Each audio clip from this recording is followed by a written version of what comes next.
Moikka ja tervetuloa maahanmuuttaneiden osaamisen tunnistamisen videosarjan pariin. Tämä on 4. jakso ja tässä jaksossa puhutaan osaamisen kanavista. Ensimmäisessä jaksossa pohdittiin, mitä varten osaamista tunnistetaan, eli miksi ylipäänsä aloitetaan osaamisen tunnistaminen.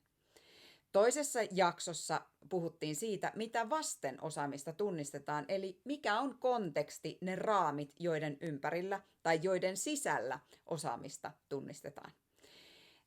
Kolmannessa jaksossa heräteltiin luottamus valmentajan ja valmennettavan välille. Ja tänään etsitään nyt ne kanavat, joihin osaamisen virta ohjataan. Mun nimi on Raisa Haikala ja tämä video on osa Gimaran Function the Trainer-kokonaisuutta. Annan teille ensimmäiseksi mielikuvan tästä osaamisen kanavointivaiheesta. Kuvittele, että tämä vaihe valmennustyössä on ikään kuin taideteoksen luomista. Ja sun asiakkaasi tehtävä on antaa sisältö taiteelle. Taide syntyy hänestä, mutta sinä voit ohjata tekemistä, niin kuin kuvataiteen opettaja.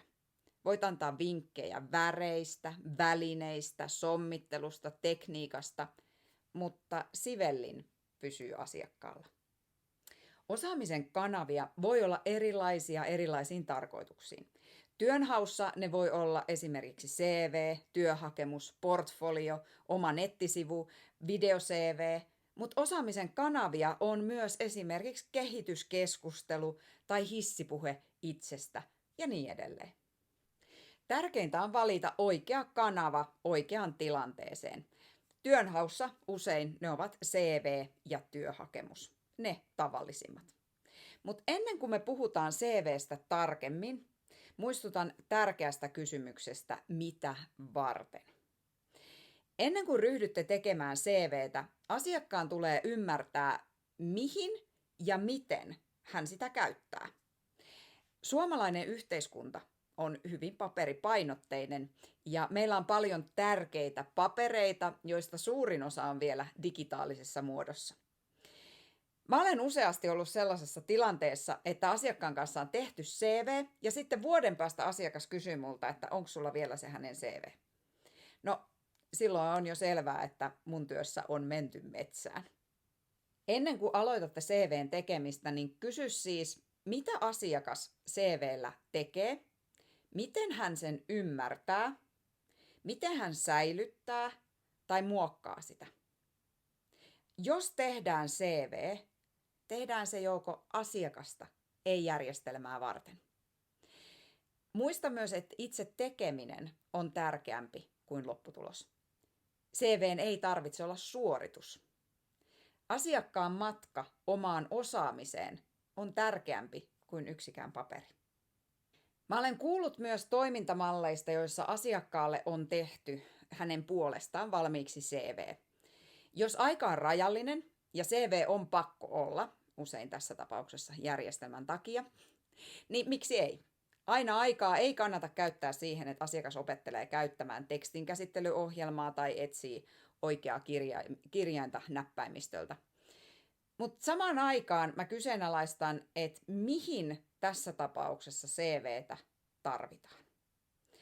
Mun tuttavapiirissä on paljon ihan suomea äidinkielenä puhuvia, joilla ei todellakaan ole CVtä ja epäilen vahvasti, että he CVtä pystyisivät tekemään itsenäisesti ilman aika suurtakin panosta joltakin, joka auttaa hahmottamaan, mikä on CV.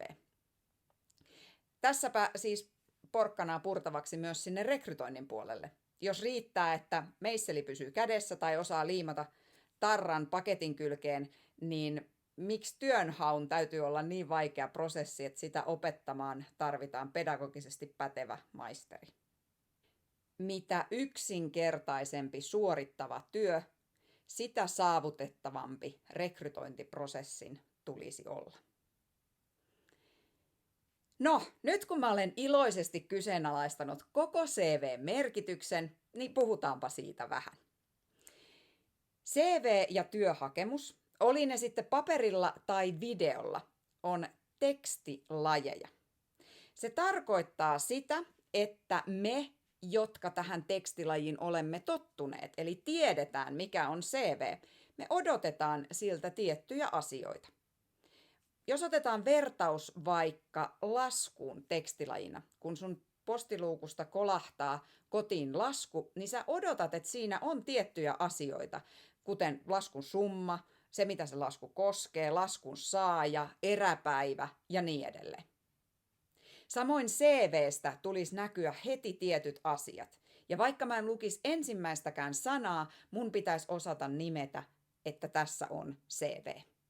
Kun ne tietyt asiat on sitten näkyvissä ja olemassa siellä CV:ssä, niin voi taitavat tekstinkäsittelijät totta kai leikkiä sillä, rikkoa kaavaa, muuttaa muotoa ja niin edelleen.